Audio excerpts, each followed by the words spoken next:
Cuban drug lord, man. Oh, What are you- hi. Really? We're live. Yeah, hi. Hi. Cuban what? I know nothing about Cuba. He, Cuba. welcome back. Merry Christmas. Hey, Merry Christmas. You had a good one, right? Yeah, it was awesome. Yeah. And what's the plans for New Year's Eve? Do you have any? No, why?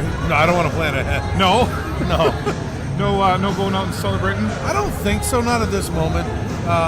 Should just open Philly Cheese Jake's and have a party, have a And sandwich party. And then no one shows up, and then I'm angry about it. We are back at the Progressive Auto Sales Arena live here as it's 90s night. I don't know if you knew that. That's why up on the board there, they had from 1998, they had Rush Hour. They're doing some movie trivia. And something about 1994 going on up there right now. This is the closest thing to 90s that I can find in my closet. That color. Pastels were in the 90s. That's good. Yeah, I think so. Yeah, that's Looks my good story. now, though. Looks good now. Yeah. I actually Googled men's fashion, shirts and ties and stuff. Not a lot has really changed for the guys. No. Nobody cares about men's fashion. That's right. Coats were funny. We had different jackets all over this color, pastels. I wish they would have wore their 90s, like picked a set of jerseys in the 90s and wore it. Oh, there you go. I think that would have been kind of. I get there's a money cost to it. I Sure. understand that, but I mean, I don't know. I think it would have been cool for the fans to see. Wouldn't it be fun to just let all the players on both teams wear whatever the heck they want one night? And that would confuse a lot of players. It sounded like a Vince McMahon hockey league. Rush to the middle, get the puck first. Yeah, and then hit the person with a stick. Maybe he'll bring that All-time XFL hockey. back. XFL hockey. Yeah. All right, we are tied 1-1 right now at the end of the first period here. And a great goal by Braden Guy. I mean, it was nice. Yeah, it was. Well set up. You weren't watching, were you? You didn't No, see I it? was. Oh, okay. It was a nice goal. He's just agreeing with me. It was a nice goal. I mean, they worked hard to get the puck off from the side, left side of the net, and forced it in the middle, and he just kept pushing towards the net and did his job. But almost 10 minutes into the first period to get that goal, there was a lot of, I like to call it the tennis match going on there. It was. Both of these teams, very, very hungry. There's been sort of, Jay Peckham and I talked about, sort of an unwritten rivalry has been created between these two teams. Right. And Owen Sound, especially their goalie, no slouches there. No, he's playing well. I like the fact that, they're both coming off the Christmas break, and both teams have had 10 days off. And kind of see who's hungrier sort of thing. But they're playing well. It's an entertaining hockey game. Couple big hits, really big hits. Some really big hits. And Owie, I didn't think he was going to get up hits. I heard it, and it wasn't like your normal it was like skin and bones hit. I think even the Sting fans felt a little bad for that guy. Yeah, we did. And you know what? It was a good open ice hit. It was clean. None of the Owen Sound guys came over to save their buddy on the clean hit. Yeah. Again, it's the kind of hockey I like, and that's what I've been waiting for. Yeah. And it's nice to see, obviously, big hits, and finally they're hitting it. Old-time hockey. Well, and then Owen Sound attacked very quickly, like within the next minute, responded with another goal to tie things up as we stand right now 1-1. And it was a nice goal as well. It was they brought it down the ice together. It was almost textbook goal for Owen Sound. He waited out our goalie, which was I wasn't expecting that. He came out a little far out of his crease, I think, and then just shifted to the side, created the opening. But you know what? It's hockey. It was a good goal. Yeah. So, are you happy to see Ethan Langevin starting off tonight? Because it seems that unofficially written, he's sort of become the number one goalie for the Sarnia Stage. Yeah, I'm pretty excited about that. Like I said, now he's got some direction, and is, where do I fit in? There's not that question anymore. So hopefully we see him settle in a little bit. Reminds me of a young DiPietro. So maybe we can get that out of him. We were talking about that earlier. Almost read our minds. We were talking about him. Have you? I know Jay said he watched a bunch of the World Juniors. Were you able to get any of that in? You know what? I wasn't, and I won't until when the medal rounds, like when they play off in the. You didn't see the world famous 14-0 game? I would have got bored with that. I stopped watching after the 8th goal. Yeah, when do we run the clock? Like, at what point do you try to save the integrity? I thought Denmark was delegated to the B pool, but apparently they're back for more.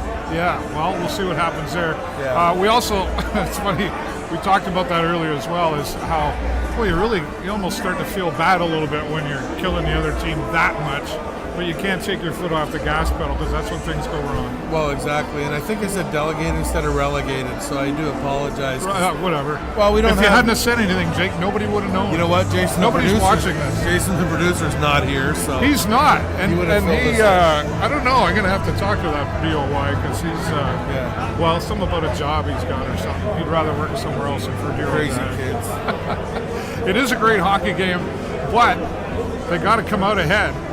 What does the Sarnia Sting need to tighten up here to or find those pockets against the Owen Sound attack to come up with a lead? I think it's just a little bit of their passes aren't as sharp, whether they're pushing it or trying to move quick or what it is, I don't know. But it's a little sloppy as far as passing goes. I think once they shore it up, like I said, they had 10 days off away from the game. I know they practice, but 10 days off away from the game, and you know what? Now they know what it's like. Second period, I'm sure they'll come back. Well, and and tighten it up. I sort of mentioned that before. Can you rest too much? It's nice to have time off to rest, but can you have too much time off and then go, oh yeah, I gotta get. It's like a job sometimes. I gotta go back to work. I'm sure you're gonna have people say that no, you can't. You got to stay with it, because training your body and muscle memory and blah blah blah and all the science behind it. But you know what? 16 to 19-year-olds, the odd 20-year-old, they need some rest. You know, like it's nice, not for the physical rest, but for the mental rest, for the emotional rest. That your emotions run high in any sport of any level, and of any sport. I mean, I truly mean that. And your emotions are running high, and sometimes you just gotta exhale and say. And I think that's what a lot of these players need, and hopefully they took advantage of it over the holidays. Yeah, well, we often talk about that mindset, the mindset and the mental health that goes along with taking a breath. And before Christmas comes, these guys are probably thinking like, oh, we're almost to Christmas, we're almost there. Yeah. And then they get there but then they got to get back into the grind, and this is the game that they signed up for, and give it their all out there. And other than what you talked about, a little bit of sloppiness, I agree with you. The passing seemed a little wide passing, maybe a little lazy passing at times. If they tighten that up, but if they keep playing the game they're doing, I think they're playing a good hockey game. But then again, so it's Owen Sound attack, right? Like you say. So they're both having the same conversation right now at a score of 1-1. Yeah, I'm sure one coach is talking to both teams. No, but you know what? It's a good hockey game. It's really fast. At the 11-minute mark, I went over and I talked to the stats guy real quick.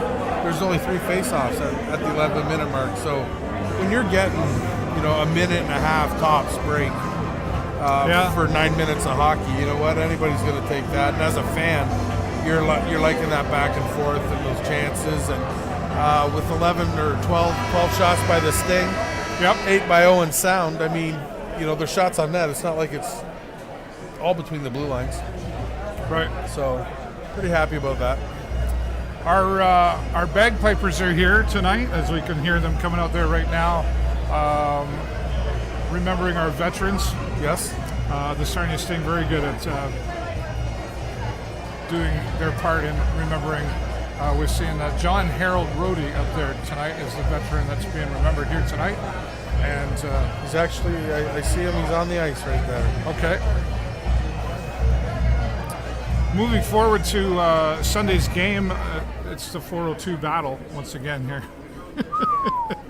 If the barn isn't packed, come on, man. And nothing I hate worse than having more London fans than Sarnia fans here.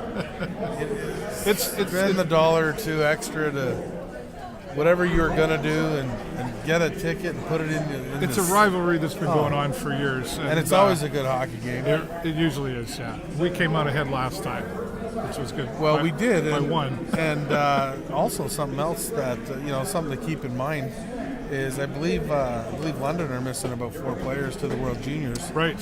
So if that takes a little bit of